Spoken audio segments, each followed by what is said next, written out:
चलिए जानते हैं भारत के हर जिले, हर शहर, हर गांव और हर क्षेत्र की फटाफट ताजा खबरें सिर्फ 10 मिनट में, वो भी सबसे तेज। रूसी राष्ट्रपति व्लादिमीर पुतिन के दौरे पर लोकसभा में नेता विपक्ष राहुल गांधी के बयान, विदेशी मेहमानों से नेता विपक्ष को नहीं मिलने दिया जाता पर विदेश मंत्रालय ने जवाब दिया है। रिपोर्ट्स के मुताबिक मंत्रालय ने कहा, आगंतुकों के साथ हम सरकारी अधिकारियों और संस्थाओं की मीटिंग रखते हैं। सरकार के बाहर की मीटिंग मेहमानों पर निर्भर करती है। आप सांसद राघव चड्ढा ने संसद में कहा है कि आम लोग निजी अस्पतालों और बीमा कंपनियों की मनमानी से परेशान हैं। उन्होंने कहा, कभी कैशलेस इलाज मना हो जाता है, क्लेम्स ठुकरा दिए जाते हैं, इस पर कड़ी कार्रवाई होनी चाहिए। उन्होंने आगे कहा, समय सीमा के अंदर इंश्योरेंस क्लेम्स की व्यवस्था बने, कैशलेस सेटलमेंट लागू हो, स्वास्थ्य बीमा जुआ नहीं, गारंटी होना चाहिए। कांग्रेस अध्यक्ष मल्लिकार्जुन खड़गे ने गुरुवार को आरोप लगाया कि प्रधानमंत्री नरेंद्र मोदी सरकार की नीतियों के कारण डॉलर के मुकाबले रुपए में गिरावट आई है तथा इससे यह भी पता चलता है कि देश की आर्थिक परिस्थिति अच्छी नहीं है। खड़गे ने कहा, प्रधानमंत्री को जवाब देना होगा कि रुपया क्यों कमजोर होता जा रहा है। बसपा सुप्रीमो मायावती ने 6 दिसंबर को अंबेडकर महापरिनिर्वाण दिवस पर नोएडा में होने वाली बड़ी रैली रद्द कर दी है। बकौल बसपा वो लखनऊ स्थित आवास पर ही श्रद्धांजलि देंगी। मायावती ने कहा कि उनकी Z+ सुरक्षा से कार्यकर्ताओं को असुविधा होती है, इसलिए वो अब खुले स्थानों पर बड़ी सभाएं नहीं करेंगी और सिर्फ छोटे कार्यक्रमों में शामिल होंगी। कांग्रेस सांसद शशि थरूर ने विपक्ष की लगातार बाधा डालने की नीति पर सवाल उठाते हुए कहा कि संसद का समय बेकार हो रहा है और लोकतंत्र इसकी कीमत चुका रहा है। थरूर ने कहा, विपक्ष बहस छोड़कर बाधा पर उतारू है, जिससे उसका ही नुकसान हो रहा है। हमें ऐसी संसद चाहिए जो बहस करे, बाधा न डाले।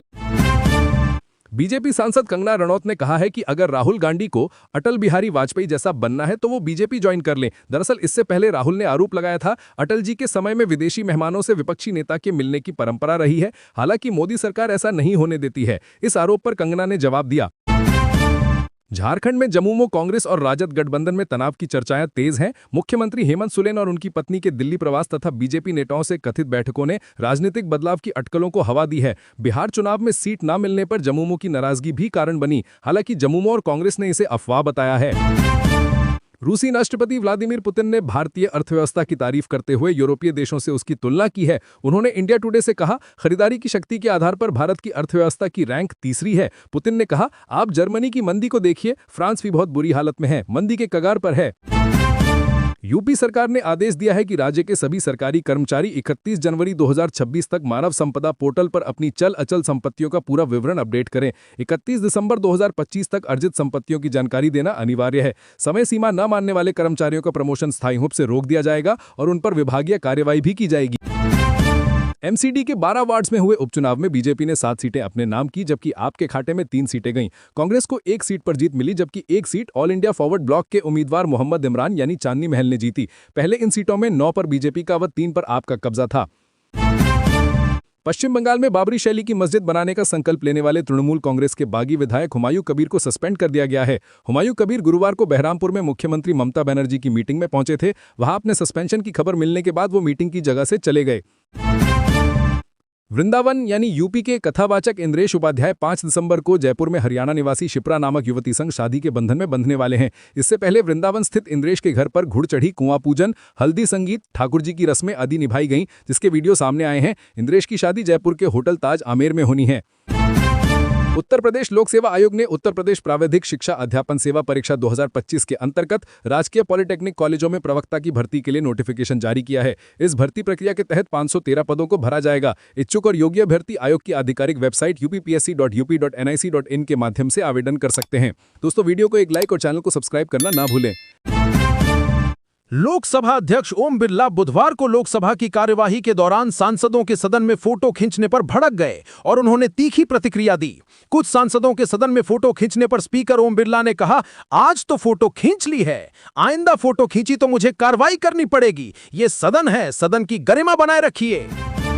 लोकसभा में नेता प्रतिपक्ष और कांग्रेस सांसद राहुल गांधी ने जाति आधारित जनगणना 2027 को लेकर केंद्र सरकार पर निशाना साधा है। उन्होंने कहा, ना तो ठोस रूपरेखा, न समयबद्ध योजना, न संसद में चर्चा और न ही जनता से संवाद। राहुल ने कहा, मोदी सरकार की ये जाति जनगणना देश के बहुजनों के साथ खुला विश्वासघात है।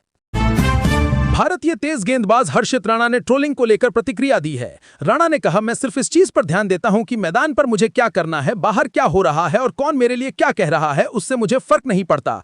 अगर मैं ट्रोलिंग जैसी चीजों पर ध्यान दूंगा तो क्रिकेट ही नहीं खेल पाऊंगा। एमसीडी उपचुनाव में हार के बाद आप नेता संजय सिंह ने मुख्य चुनाव आयुक्त ज्ञानेश कुमार पर निशाना साधा है। उन्होंने एक्स पर एक पोस्ट में कहा, बीजेपी वोट चोर है और प्रधानमंत्री नरेंद्र मोदी उनके सरगना हैं। ज्ञानेश कुमार मुख्य चोर आयुक्त हैं। गौरतलब है कि एमसीडी के 12 वार्ड में हुए उपचुनाव में आपने सिर्फ 3 सीटें जीती। देश के प्रथम राष्ट्रपति डॉक्टर राजेंद्र प्रसाद की जयंती पर संसद में हुए पुष्पांजलि कार्यक्रम के दौरान नेता प्रतिपक्ष राहुल गांधी का कांग्रेस अध्यक्ष मल्लिकार्जुन खड़गे का कंधा दबाते हुए वीडियो सामने आया है। इसमें प्रियंका गांधी वाड्रा भी दिखती हैं। तीनों नेताओं के बीच हल्की फुल्की बातचीत वाला ये वीडियो सोशल मीडिया पर वायरल हो गया है। बॉलीवुड एक्टर सुनील शेट्टी ने भारतीय बल्लेबाज ऋतुराज गायकवाड़ के पहले अंतर्राष्ट्रीय वनडे शतक जड़ने पर उनकी जमकर तारीफ की है। उन्होंने कहा, कुछ हुनर को शोर की जरूरत नहीं होती, उन्हें सही समय चाहिए होता है। क्या शतक थी, क्या शांत स्वभाव और क्लास। शेट्टी ने कहा, ऋतुराज जैसी तलवार को छिपाकर नहीं रख सकते, वो अपनी रोशनी ढूंढ ही लेती है। मुख्यमंत्री योगी आदित्यनाथ की अध्यक्षता में यूपी कैबिनेट की बैठक में सभी 18 मंडलों में नए जिला दिव्यांग पुनर्वास केंद्र स्थापित करने की मंजूरी दी गई है। वर्तमान में 38 जिलों में केंद्र संचालित हो रहे थे, पर संसाधनों की कमी के कारण दिक्कतें आ रही थीं। नए केंद्रों को आधुनिक सुविधाओं और प्रशिक्षित स्टाफ के साथ विकसित किया जाएगा। अमेरिकी डॉलर के मुकाबले भारतीय रुपए के नए रिकॉर्ड लो पर पहुंचने पर भारत के मुख्य आर्थिक सलाहकार वी अनंत नागेश्वरन ने कहा है कि सरकार गिरते रुपए को लेकर चिंतित नहीं है। उन्होंने अनुमान लगाते हुए कहा कि रुपए में गिरावट से महंगाई या निर्यात पर कोई असर नहीं पड़ रहा है, अगले वर्ष इसमें सुधार होगा। कांग्रेस नेता रागिनी नायक ने प्रधानमंत्री नरेंद्र मोदी का एक एआई वीडियो शेयर किया है, जिसमें वो एक इवेंट में केटली और गिलास लिए दिख रहे हैं। रागिनी ने लिखा, अब ये कौन किया बे। भाजपा प्रवक्ता शहजाद पूनावाला ने नायक के पोस्ट की निंदा करते हुए कहा, नामदार कांग्रेस ओबीसी समुदाय के एक कामदार पीएम को बर्दाश्त नहीं कर सकती। सरकार ने संचार साथी ऐप को लेकर यू टर्न लेते हुए सभी नए स्मार्टफोन में यह ऐप प्री इंस्टॉल करने का आदेश रद्द कर दिया है। विपक्षी दलों ने जासूसी का आरोप लगाते हुए इस आदेश का विरोध किया था। वहीं केंद्रीय संचार मंत्री ज्योतिरादित्य सिंधिया ने कहा कि ऐप का ऐसा इस्तेमाल मुमकिन नहीं है। बीसीसीआई ने बुधवार को दक्षिण अफ्रीका के खिलाफ 5 मैचों की टी20 सीरीज के लिए भारतीय टीम की घोषणा कर दी। चोट के कारण मैदान से बाहर चल रहे शुभमन गिल की इस सीरीज में वापसी हो रही है, लेकिन उन्हें बीसीसीआई से फिटनेस क्लियरेंस मिलनी बाकी है। सूर्य कुमार यादव की कप्तानी वाली टीम में संजू सैमसन शामिल हैं। दिसंबर के पहले दिन 19 किलोग्राम वाले कमर्शियल एलपीजी सिलेंडर का रेट सरकार ने 10 रुपए घटा दिया है। दिल्ली में कमर्शियल एलपीजी सिलेंडर अब 1580 रुपए 50 पैसे में मिलेगा। वहीं कोलकाता में अब इसका दाम 1684 रुपए, मुंबई में 1531 रुपए 50 पैसे और चेन्नई में 1739 रुपए 50 पैसे हो गया है। 14 किलोग्राम वाले घरेलू एलपीजी सिलेंडर के रेट में कोई बदलाव नहीं किया है। प्रधानमंत्री नरेंद्र मोदी ने संसद के शीतकालीन सत्र से पहले कहा है कि विपक्ष भी अपना दायित्व निभाएं और चर्चा में मजबूत मुद्दे उठाएं। उन्होंने कहा, विपक्ष पराजय की निराशा से बाहर निकलें। दुर्भाग्य है कि एक दो दल तो ऐसे हैं कि वो पराजय भी नहीं पचा पाते। मैं उनके बयानबाजी सुन रहा था, लग रहा था पराजय ने उन्हें परेशान कर रखा है। दोस्तों, वीडियो को एक लाइक और चैनल को सब्सक्राइब करना ना भूलें। दूसरी तिमाही में भारत की जीडीपी वृद्धि दर 8.2% रहने के बाद सोमवार को सेंसेक्स और निफ्टी अब तक के सबसे ऊंचे स्तर पर पहुंच गए। सेंसेक्स 400 पॉइंट से ज्यादा बढ़कर 86,159.02 तक गया, जबकि निफ्टी 50 ने 26,325.80 का आंकड़ा छुआ। गौरतलब है कि दोनों इंडेक्स में अडानी पोर्ट्स व कोटक बैंक सबसे ज्यादा फायदे में रहे। बिलियनियर निखिल कामत ने एलन मस्क के साथ पॉडकास्ट में बताया है कि उनके यानी मस्क के ट्विटर खरीदने से पहले वे ट्विटर में एक छोटे अंशधारक थे। कामत ने बताया कि जब मस्क ने ट्विटर खरीदा तो उन्हें इसका पैसा मिला था। वहीं मस्क ने कहा कि ट्विटर को खरीदना जरूरी था क्योंकि उसका दुनिया पर नकारात्मक प्रभाव पड़ रहा था। दंतेवाड़ा छत्तीसगढ़ में 12 महिला कमांडर समेत 37 सक्रिय नक्सलियों ने सुरक्षा बलों के समक्ष आत्मसमर्पण किया है। इनमें 27 इनामी माओवादी भी शामिल हैं, जिन पर 65 लाख रुपए का इनाम घोषित था। पुनर्वास नीति के तहत आत्मसमर्पण करने वाले माओवादियों को 50,000 रुपए की सहायता राशि दी जाएगी। इन्हें रोजगार के लिए ट्रेनिंग, खेती की जमीन समेत अन्य सुविधाएं दी जाएंगी। नौसेना प्रमुख एडमिरल दिनेश कुमार त्रिपाठी ने रविवार को कहा कि ऑपरेशन सिंदूर ने भारतीय नौसेना की निरंतर युद्ध तत्परता को शानदार तरीके से प्रदर्शित किया है। उन्होंने कहा, पहलगाम आतंकी हमले के बाद त्वरित तैनाती, हथियार फायरिंग और आक्रामक युद्धाभ्यास से पाकिस्तानी नौसेना को उसके बंदरगाहों तक सीमित कर दिया गया। हम हमेशा युद्ध के लिए तैयार रहते हैं। विराट कोहली द्वारा एक फॉर्मेट में सबसे ज्यादा शतक लगाने का वर्ल्ड रिकॉर्ड तोड़े जाने पर वीरेंद्र सहवाग ने कहा है, विराट कोहली ने फिर दिखाया कि रन बनाना उनके लिए उतना ही आसान है जितना हमारे लिए चाय बनाना। उन्होंने कहा, 52वीं ओडी सेंचुरी, आज भी भूख वही, जुनून वही, किंग हमेशा किंग ही रहता है। अंतर्राष्ट्रीय मुद्रा कोष यानी IMF ने पाकिस्तान को लताड़ते हुए उसकी स्पेशल इन्वेस्टमेंट फैसिलिटेशन काउंसिल की कार्यप्रणाली, पारदर्शिता और संरचना पर गंभीर सवाल उठाए हैं।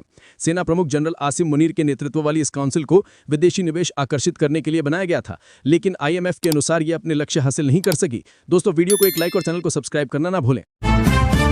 मध्य प्रदेश पश्चिम क्षेत्र विद्युत वितरण कंपनी ने 4009 पदों पर भर्ती का नोटिफिकेशन जारी किया है। आवेदन प्रक्रिया 20 दिसंबर से शुरू होगी और अंतिम तिथि 21 जनवरी तय की गई है। इस भर्ती प्रक्रिया के जरिए PR officer, testing assistant, junior stenographer, line attendant, civil attendant सहित अन्य पद भरे जाएंगे।